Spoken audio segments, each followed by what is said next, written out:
जय हिंद समाजवादी साथियों, देर रात विधानसभा उपचुनाव के लिए सपा की 6 महिला प्रत्याशियों की सूची घोषित। जी हां, आज हम बात करेंगे समाजवादी पार्टी के राष्ट्रीय अध्यक्ष अखिलेश यादव जी को लेकर, जो लगातार उत्तर प्रदेश की जो राजनीति है उसमें चर्चाओं में बने हुए हैं। और चर्चाओं में बने रहने के साथ ही साथ अखिलेश यादव जी लगातार उत्तर प्रदेश की राजनीति में लगातार महिलाओं के हक की सम्मान की आवाज़ को ऊंचा उठा रहे हैं। जहां पर अखिलेश यादव जी के द्वारा पीडीए का नारा दिया गया इस बार के लोकसभा के चुनाव में, यानी कि पिछड़ा, दलित, अल्पसंख्यक और आधी आबादी से मतलब है महिलाओं के हक और सम्मान को लेकर अखिलेश यादव जी लगातार प्रयासरत भी हैं। प्रयासरत होने के साथ ही साथ अखिलेश यादव जी ने इस बार के लोकसभा के चुनाव में करके भी दिखाया है, क्योंकि अखिलेश यादव जी ने इस बार के लोकसभा के चुनाव में लगभग 10 से 15 के बीच में प्रत्याशियों को लोकसभा का जो टिकट था महिला प्रत्याशियों को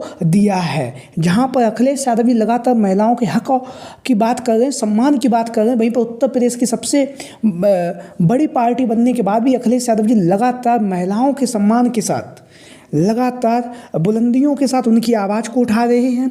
और आवाज़ उठाने के साथ ही साथ लगातार उन्हें राजनीति में भागीदारी भी दे रहे हैं। जहां पर भी अखिलेश यादव जी को मौका मिलता है, महिलाओं के हक और सम्मान की आवाज़ को बुलंदी के साथ उठाते हैं। और बुलंदी के साथ उठाने के साथ साथ जब भी उन्हें मौका मिलता है सम्मान करने का, तो सम्मान भी अखिलेश यादव जी बहुत करते हैं। लोकसभा के चुनाव में 10 से 15 सीटों पर अखिलेश यादव जी ने महिला उम्मीदवारों को टिकट दिया, जिसमें से बहुत सारी जो महिलाएं थीं वह जीत कर सांसद बन चुकी हैं। उसमें से कुछ जो लड़कियां हैं, कुछ युवा हैं और कुछ महिलाएं भी हैं। आप सभी लोगों को पता होगा, डिम्पल यादव, इकरा हसन, उसके बाद प्रिया सरोज, रुचि बीरा के साथ ही साथ जो पटेल हैं, कृष्णा देवी पटेल जी, ये वो नाम हैं जो सांसद निर्वाचित हो चुके हैं। और उसके साथ ही साथ बहुत सारे ऐसे नाम भी हैं जिन्हें अखिलेश यादव जी ने लोकसभा का टिकट दिया था, लेकिन वह चुनावी मैदान में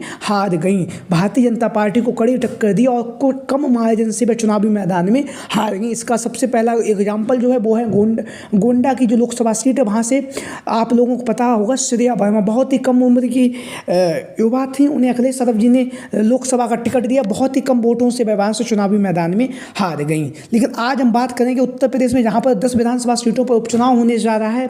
उस उपचुनाव में समाजवादी पार्टी के मुखिया अखिलेश यादव जी ने जिस तरह से लोकसभा के चुनाव में महिलाओं के हक और सम्मान की आवाज़ को ऊंचा उठाया, उसी तरह से अखिलेश यादव जी विधानसभा के चुनाव में भी महिलाओं के हक और सम्मान की आवाज़ को ऊंचा उठा रहे हैं और लगातार महिलाओं को भी राजनीति में सक्रिय कर रहे हैं। इसी बीच में हम बात करेंगे आज उन महिला दावेदारों को लेकर जो लगातार विधानसभा उपचुनाव के लिए समाजवादी पार्टी की टिकट के लिए प्रबल दावेदारी मानी जा रही है। तो हम शुरुआत करेंगे अखिलेश यादव जी की जो करहल की विधानसभा सीट है।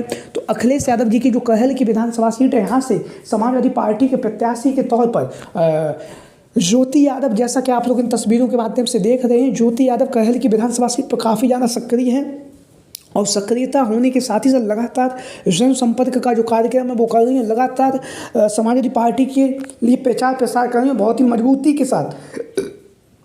जो ज्योति यादव का जो नाम है वो करहल की विधानसभा सीट से समाजवादी पार्टी के प्रत्याशी के तौर पर लगातार चर्चाओं में बना हुआ है। उसके साथ ही साथ हम बात करेंगे करहल की जो विधानसभा सीट है वो मैनपुरी लोकसभा क्षेत्र के अंतर्गत आती है। और जब यहाँ से लोकसभा के चुनाव में डिम्पल यादव जब चुनावी मैदान में उतरी, तब उनके लिए ज्योति यादव जी ने प्रचार प्रसार किया करहल की विधानसभा सीट पर। और उसके साथ ही साथ 2022 के विधानसभा के चुनाव में जब अखिलेश यादव जी करहल की विधानसभा सीट से चुनावी मैदान में उतरे, तब भी ज्योति यादव जी ने अखिलेश यादव जी के लिए वोट भी मांगे हैं करहल की विधानसभा सीट से। तो अब करहल की विधानसभा सीट से समाजवादी पार्टी के प्रत्याशी के तौर पर ज्योति यादव जी का जो नाम है वो लगातार चर्चाओं में बना हुआ है।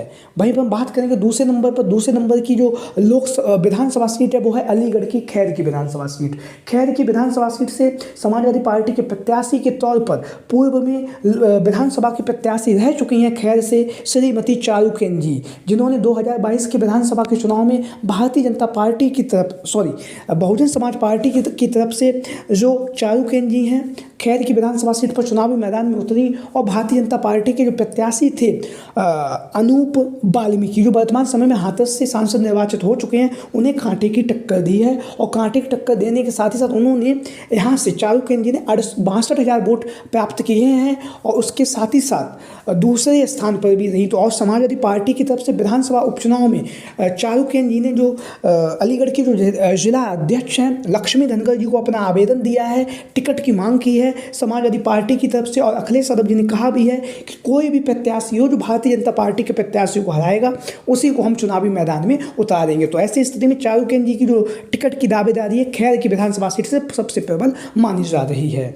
वहीं पर हम बात करेंगे अब गाजियाबाद की विधानसभा सीट को लेकर। गाजियाबाद की विधानसभा सीट से जैसा कि आप लोगों को पता, लोकसभा के चुनाव में इंडिया गठबंधन की संयुक्त प्रत्याशी के तौर पर डॉली शर्मा गाजियाबाद की लोकसभा सीट से इंडिया गठबंधन के प्रत्याशी थी। और इंडिया गठबंधन के प्रत्याशी होने के साथ ही साथ उन्होंने वहाँ से जो भारतीय जनता पार्टी के जो सांसद निर्वाचित हो चुके हैं अतुल गर्ग को कांटे की टक्कर दी। और कांटे की टक्कर देने के साथ ही साथ गाजियाबाद की लोकसभा सीट से अतुल गर्ग चुनावी मैदान में जीत के, लेकिन अब जब विधानसभा उपचुनाव होने जा रहा है तो फिर इंडिया गठबंधन और कांग्रेस के प्रत्याशी के तौर पर गाजियाबाद की जो विधानसभा सीट है यहाँ से डॉली शर्मा का जो टिकट है वो तय माना जा रहा है। लगातार डॉली शर्मा जनसंपर्क कर रही हैं, लोगों के बीच में जा रही हैं, जनता के बीच में पहुँच रही हैं और जनता के बीच में पहुँचने के साथ ही साथ लगातार समाजवादी पार्टी और इंडिया गठबंधन का प्रचार प्रसार कर रही है। कांग्रेस पार्टी के बैनर के तले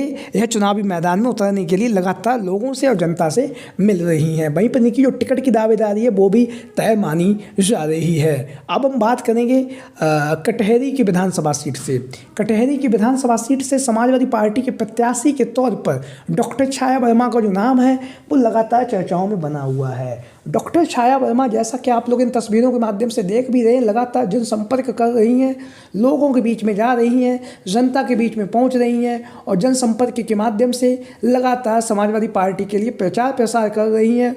और उसके साथ ही साथ मजबूती के साथ टिकट की जो मांग है वो भी जो छाया वर्मा जी हैं वो कर रही हैं। छाया वर्मा जी के बारे में हम आपको बता दें तो यह लालजी वर्मा जी की पुत्री हैं और लालजी वर्मा जी की पुत्री होने के साथ ही साथ जो जलालपुर की जो विधानसभा सीट है जो अंबेडकर नगर की लोकसभा सीट में आती है वहाँ से है बहुजन समाज पार्टी की तरफ से चुनावी मैदान में उतर भी चुकी हैं। अब कटहरी की विधानसभा सीट से जहाँ से लालजी वर्मा जी की परंपरागत सीट है, लालजी वर्मा जी यहाँ से कई बार विधायक रहे हैं, तो ऐसी स्थिति में कटहरी की विधानसभा सीट से डॉक्टर छाया वर्मा का जो नाम है लगातार समाजवादी पार्टी के प्रत्याशी के तौर पर चल रहा है।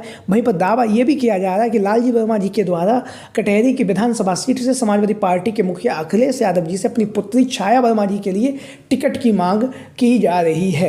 वहीं पर हम बात करेंगे अब सीसामऊ की जो विधानसभा सीट है जो समाजवादी पार्टी का गढ़ रही है। सीसामऊ की विधानसभा सीट से जहां से इरफान सोलंकी कई बार विधायक रहे, उनके पिताजी कई बार विधायक रहे हैं, लेकिन इरफान सोलंकी की जो सदस्यता है वो खत्म हो चुकी है और विधानसभा उपचुनाव होना तय हो चुका है। तो विधानसभा उपचुनाव में समाजवादी पार्टी के प्रत्याशी के तौर पर इरफान सोलंकी की जो पत्नी नसीम सोलंकी जी का जो टिकट है वो तय माना जा रहा है।